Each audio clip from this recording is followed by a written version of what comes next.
La première difficulté est la méconnaissance du handicap du point de vue du travail. Il est certain, par exemple, que la section complète d'une main dans la petite enfance n'entraîne pas la même limitation d'activité dans l'entreprise selon que le travailleur est ingénieur en informatique ou technicien en automatisme. Dans ce premier cas, on pourrait dire que le handicap n'a peut-être pas de raison d'être reconnu. La limitation d'un trouble modéré de l'audition n'est pas la même selon qu'on est employé de bureau en comptabilité ou chef de projet international travaillant en anglais avec des conférences téléphoniques pluriquotidiennes. Dans ce cas, la reconnaissance du handicap est plus évidente. La deuxième difficulté est que le monde du travail n'est pas ouvert aux personnes en situation de handicap.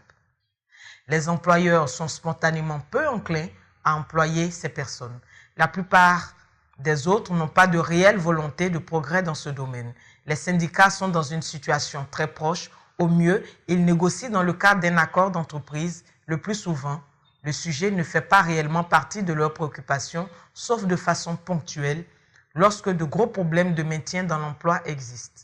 Ceux qui, par leur fonction d'ergonome, de médecin, d'infirmière, d'ingénieurs de sécurité, de psychologues, d'assistants techniques, de spécialistes du recrutement interviennent dans l'insertion, n'agissent le plus souvent que ponctuellement à partir des demandes telles que des conseils avant embauche ou lors d'actions de maintien au travail.